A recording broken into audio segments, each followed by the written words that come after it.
Hello, good evening, and welcome to a brand new week. And joining us on a brand new week is another episode of Brett's Old-Time Radio Show. Welcome to my home here in beautiful Lyme Bay. Thank you for joining me once again for our regular late-night visit to those dusty studio archives of old-time radio shows right here at my home on the south coast of the United Kingdom. I'm Brett, I'm your host for our nighttime podcast. Welcome to another episode. We've had a nice weekend. We've been to a place called Center Parcs. So I don't know if you've heard of Center Parcs. If not, Google it and you can check it out. It's basically a big forest, and they've got loads going on there, and they've got loads of chalets, and it is really picturesque and really lovely. But right in the middle of it, they've got an incredible swimming area it's kind of like a jungle, and it's really cool. So we've been doing that. We've been on the slides and down the river rapids and all those kind of things. So we've had a really busy weekend, and it's been really good fun.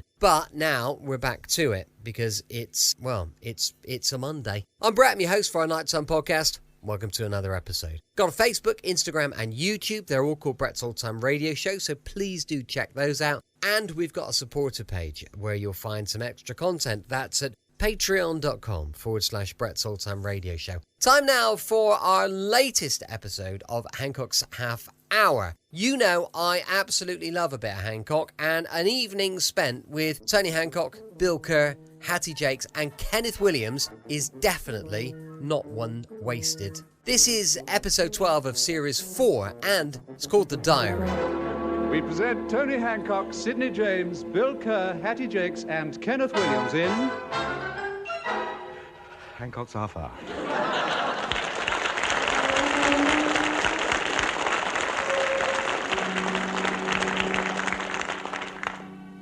Oh well, December the 31st, another year over. Yeah, it's been a good year for me personally. The first year I ever really felt relaxed and at ease. Yes, of course. You've been out of work all the year, haven't you? It's been very hard for you, hasn't it? I don't know how you've kept your reason. I'm not even sure that you have. There must be some marbles missing somewhere. It's not natural. Not natural to be as idle as you are. You could write a book on how to be lazy. If you weren't so lazy. Don't keep getting at me. It's not my fault I'm weak. It's my war wound that keeps playing up with me. Oh, please. Don't give me that stuff about your war wound. I'm talking to a man who's seen it. And knows how you got it. Little scratch on the arm from the officer's nails as he ripped your stripe off. Now, let's get one thing straight. We're not having a repetition of bone idleness in 1957. You're going out to work. Look, don't exaggerate. I wasn't bone idle last year. I must have done some work somewhere, even if I was just helping around the house. You did not. You did not. Nothing. Not a dicky bird. I've got it all down in my diary. Everything that goes on in this house goes down in my giant chemist's shop bumper lock-up diary. Hey, I didn't know you kept a diary, Tub. Of course I keep a diary. All great men keep diaries. Old Pepys and Boswell, Shaw, all we literary Herberts. Every little thing that happens in my life goes down in this book. Well, you never know. They might want to publish it in years to come, or put it on the radio every day. Have the old harp in front of it, you know.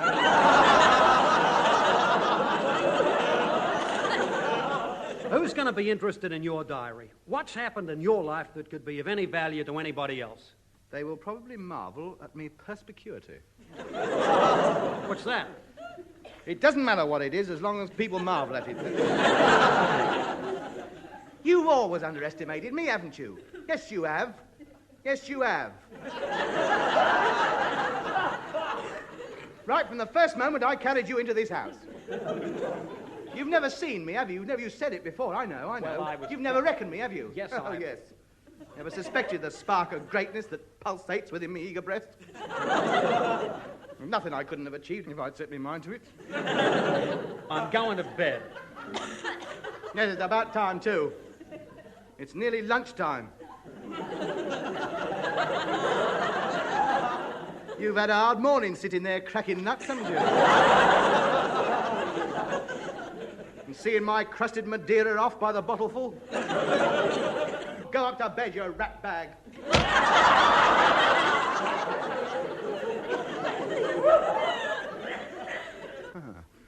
None of them realise. I could have been somebody. I didn't feel like it, that's all. I've got it in me, you know. Oh. It's all in my diary. There's not an entry in here that doesn't serve to remind me of what I could have been had I chosen a different path. The personal diary of Anthony Hancock, gent. 1956. Here's the key. Let me unlock it now. January the 1st. Dear Diary, the beginning of another year. I sense a year of great importance in my life. I feel fate will take a hand, and if I am equal to its challenge, I know this will be a year of great achievement. This morning, I had an egg for my breakfast. January the 2nd, Pussy ran away with my dinner. January the 3rd, oh, it's raining. But what is rain to a man of greatness? I shall go out. January the 4th, I'm in bed with a cold. January the 5th, I fed the goldfish. January the 6th, I cleaned my bike. January the 7th, Pussy brought my dinner back.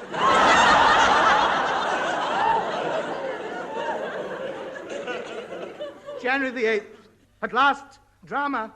Bill cut his finger. I bandaged it. Should I devote my life to medicine?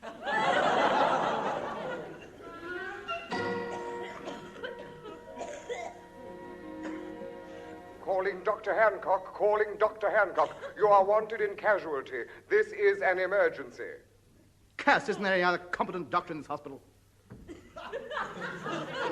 I can't do every operation that comes in. 74 before lunch, isn't that enough for them? Doctor, you're the world's foremost authority on everything. The other doctors don't dare operate while you're in the hospital.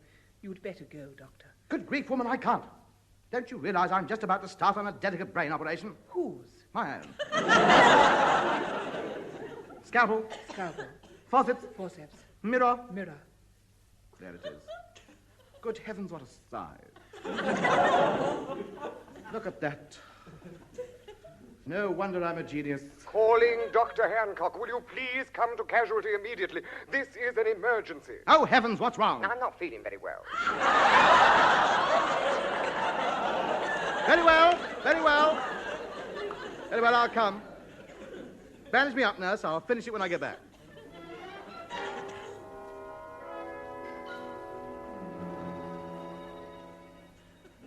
There you are, Hancock. Thank heavens you're here. Good afternoon, Professor Carr.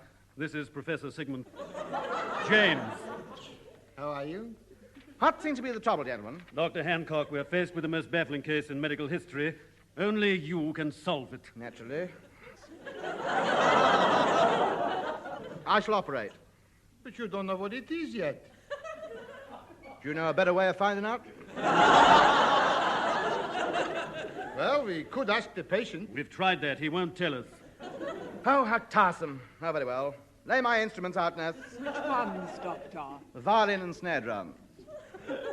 Oh, good.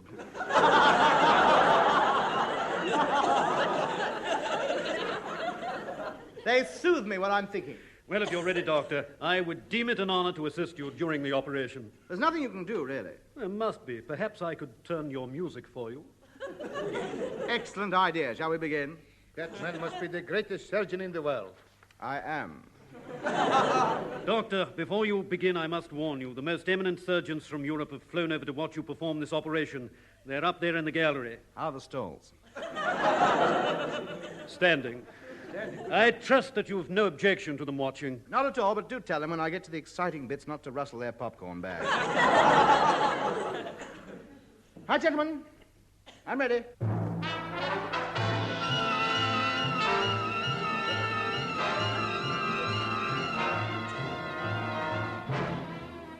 Scalpel. Scalpel. Suture. Suture. Scissors. Scissors, scissors, quickly, scissors. Good. Forceps. Forceps. Here we are. That's got his pajamas off.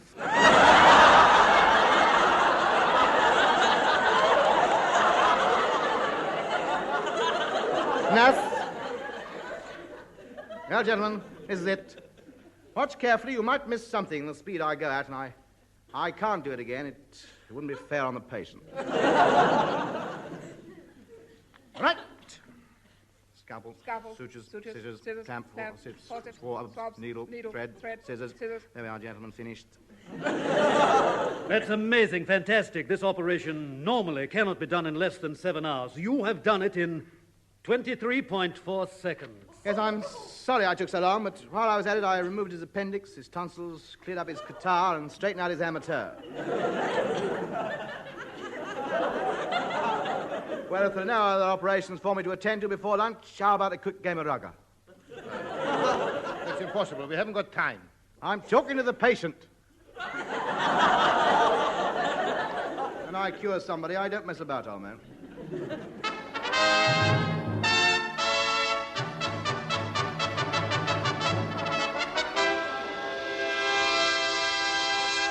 And for his services to the advancement of medical science, for his work on behalf of all mankind, surpassing even the achievements of Lister, Pasteur, and Curie, I have great pride in awarding to Dr. Anthony Hancock the Nobel Prize for Medicine.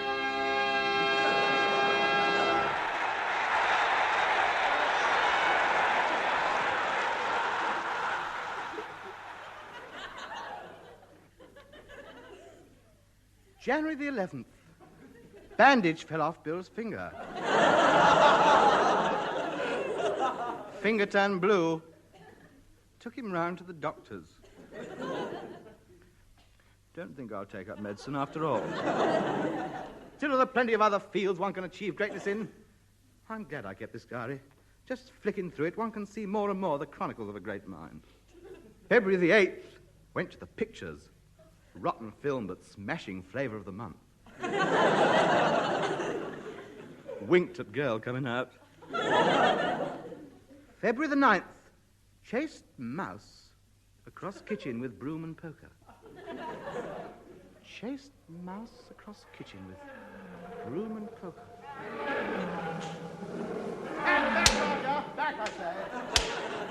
Back, I say. You may be king of the jungle, but you've met your master now, haven't you? Let's go on, sulk then, sulk. Lick me face, go on. That's it now, hop, hop, hop. Up on the stool. On the stool, I say. On the stool. That's it. Stay there. What a great lion tamer that boy is. The biggest sensation I ever had in my circus. Captain Mad Jack Hancock. Oh, he's so brave, Father. He tackles those beasts barehanded with no fear at all. He must have nerves of steel. Yeah, that Rogers killed 3 trainers already. Well, you think it was a mouse the way that boy deals with him? I don't know how he does it. He makes them lions do tricks I've never seen before. Sticking your head in your mouth, yes, but not in as far as your kneecaps.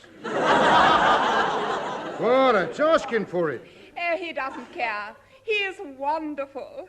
Are you in love with him, Gladys? Can I be blamed if I am?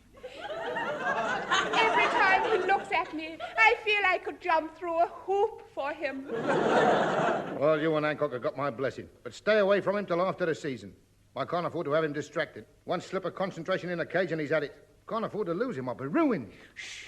Here he comes.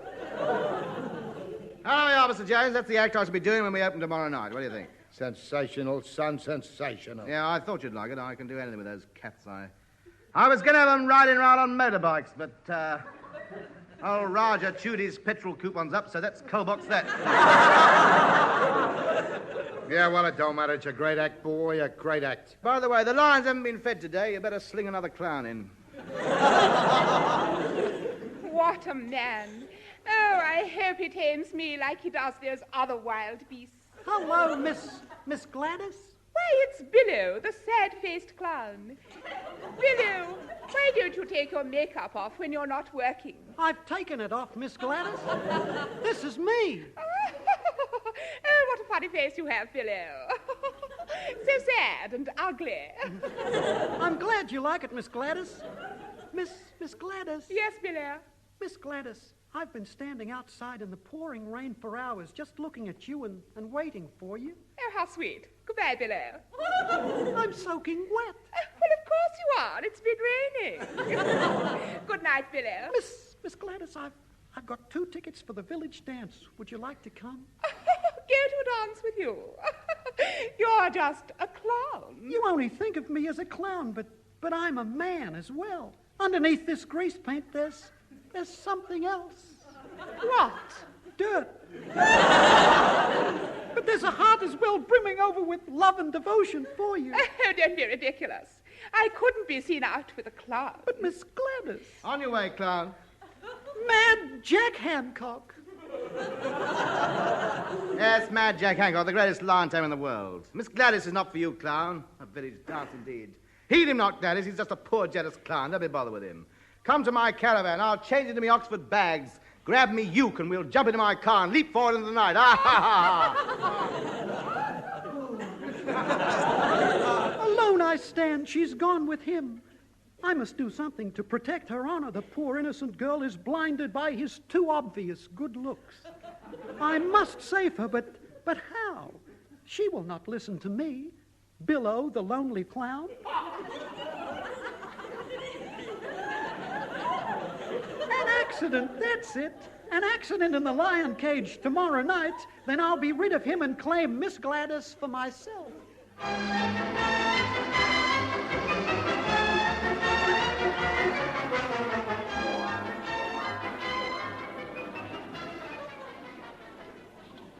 Well, this is it, Jack. The biggest test of your career. The biggest time we've played, and a cage full of fresh lions straight from the jungle. Do be careful, Jack. These lions are so savage. They've never seen a man before. How many are there in there? 6. Not enough. 3 dozen I want. And throw some crocs in. Might make it interesting. What tricks are you going to do with 36 savage lions? I curl myself up, lay in the middle of the cage, and they have a game of rugby. This is madness. You won't be able to control them. Don't worry, the lion hasn't been born that can get the better of Mad Jack. It makes your mind any easier. I have my derringer in the top of my boot with live cartridges. Before you go into the cage, Jack, tell me, while you were drinking champagne out of my slipper last night, did you mean what you said? You mean about marriage? Yes. My dear girl, Mad Jack never gives the elephant a bun. After it's done, it's done. Announce me ringmaster.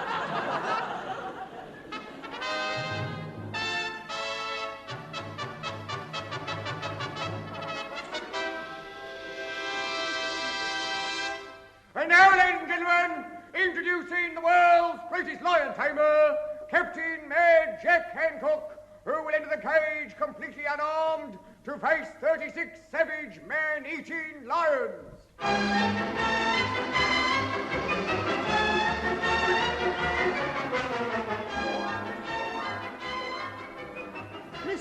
Miss Gladys. Not now, Billo. Mad Jack is on. I thought you might like these. Oh, Billo, what are they? The cartridges from Mad Jack's derringer. Oh, he won't have a chance if they turn on him. We must stop him. It's too late now. He's in the cage. Now listen, lads, I curl myself up and lay down in the middle. When I blow the whistle, you kick off. No scratching or you'll be sent off. Claws in, Twickenham rules, let's have a good clean game. All right? Oh, look, just as we feared. They're not doing what he says. I knew they weren't trained enough. They got him cornered. He's in trouble. Get back, I say. I got a gun here, get back. All right, you brutes. I'll just have to shoot you. There. There. Ooh, what's this? No bullets. This is Billo's work. Very well, bare hands it is. I can't watch it. They'll tear him to bits.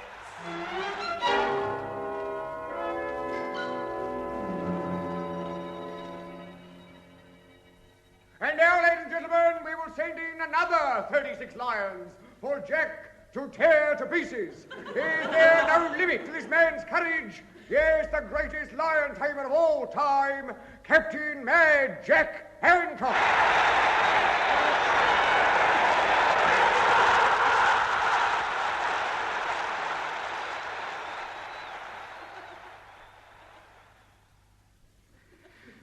February the 10th. In hospital suffering from shock. The mouse turned on me. I jumped on a chair and I fainted. No, well, fair's fair. If I remember, he was a big mouse. And they can turn nasty when they're cornered, you know.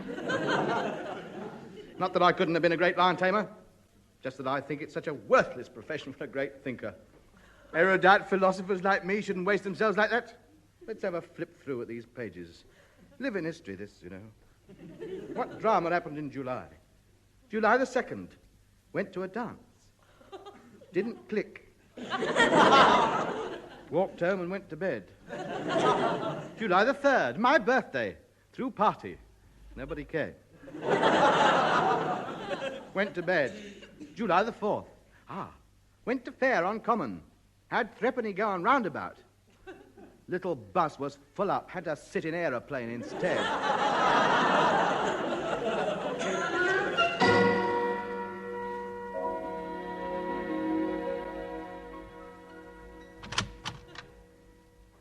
Wing Commander Hancock reporting, sir. Come in, Hancock. You know why I've sent for you. I can guess, sir. P-64? Yeah, P-64 it is. According to specifications, it should top well over 2,000 miles an hour. Jolly good show. Now, quite frankly, no one knows exactly what will happen when you get up there. All we know is that at that speed, metal does peculiar things. Once you've gone through the heat barrier, metal can melt into jelly. What flavor?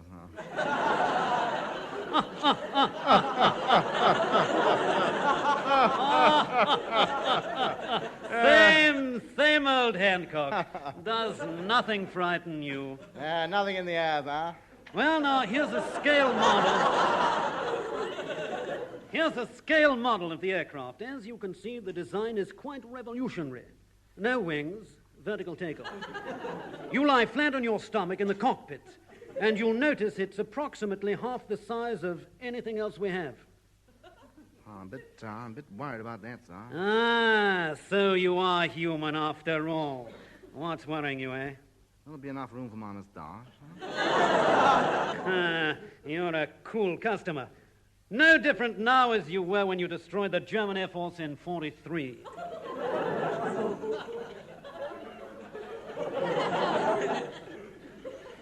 Little older, sir?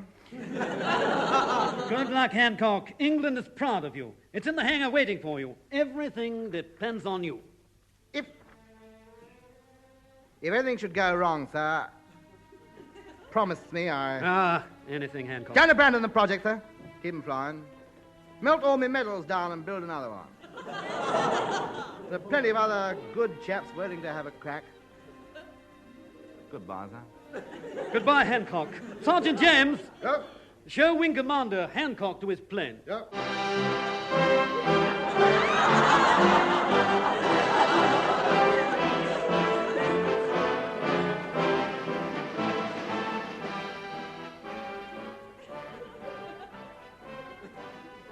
There she is, sir. All ready for you. We've been up all night polishing it. Put your favourite white wall tyres on for you. Thank you, James. You're a good egg. Oh, well, time to put her through her paces, I suppose. I want eggs for tea when I get back, James. Oh, did I add his moral fibre? Ready to start, engine? Don't forget it's a vertical takeoff, sir. I know. Don't bother to open the hangar door. I'll go out to the fan light.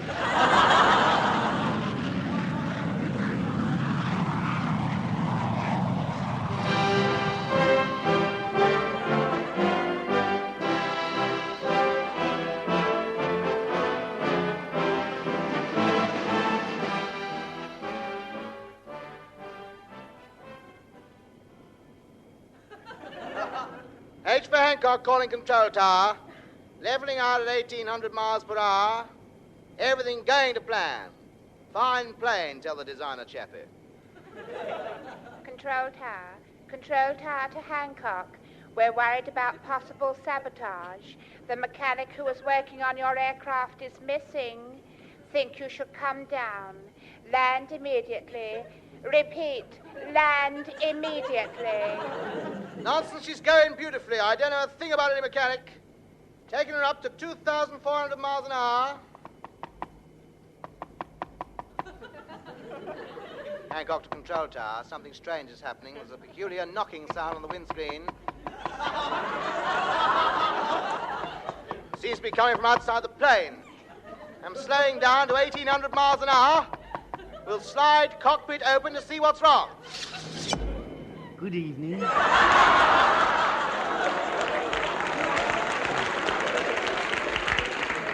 It's an half cold out here. Can I come in? What's that? I say it's an half cold out here. Can I come in? There's no room. Get off. Oh, don't be like that. Move over. I'll sit on your lap. Get your boot off me joystick, do you mind? Who are you? Me? I'm the mechanic. I was still working on the tower when you took off. Oh, honestly, it frightened the life out of me. I mean, I wasn't expecting it. I was just sitting there singing happily to myself, and then next minute, whoosh, I was up here. Sit still. I can't control the plane with you jumping about. Well, I'm only trying to get comfortable. All these knobs and levers here sticking in me. Here, what's this one? Don't touch it! Oh, it's the ejector seat. Come back, where are you?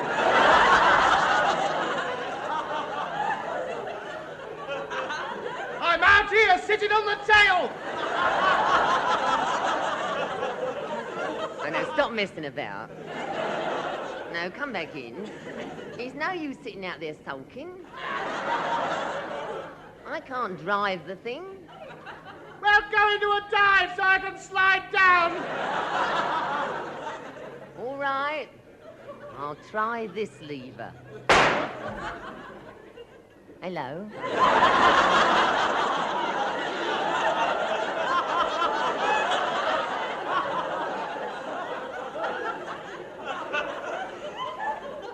You might have told me there was another ejector seat.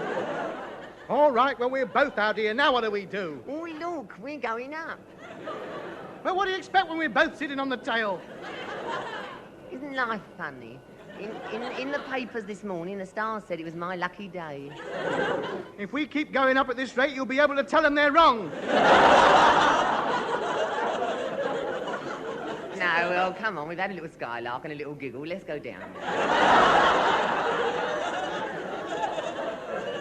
How can we go down? Look, we've finished. The engine's falling off. Oh, it's all right. They've got plenty more down there. We want one up here.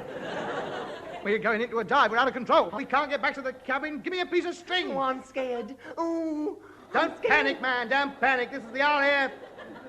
There's that stiff upper lip. just above this loose, flabby chin. Give me that string. I'll get you down safely.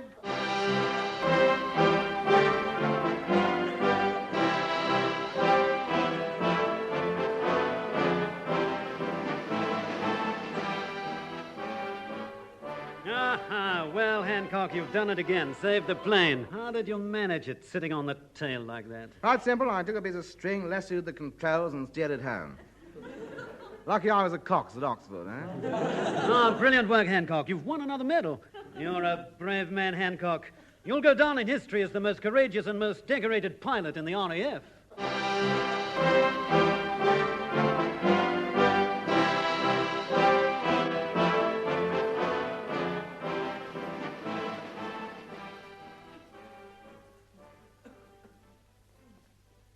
July the 5th.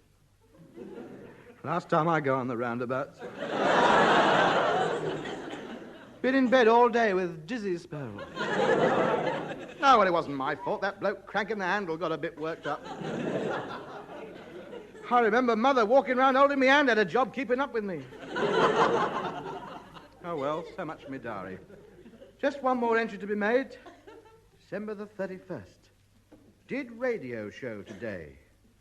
Sued by man who wrote The Secret Life of Walter Mitty. Oh, well, you can't please everybody. I'm going to bed.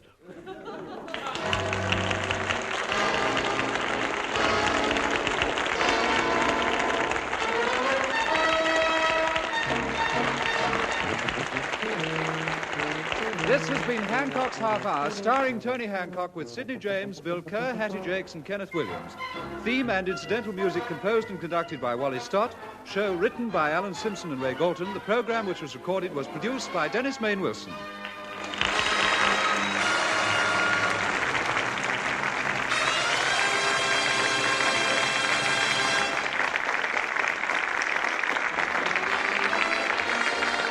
Welcome back. Hope you enjoyed our latest episode of Hancock's Half Hour. Don't forget, we're going to be back tomorrow with Sherlock Holmes going live at 5 p.m. GMT, and I'm sure he'll be joined by Dr. Watson.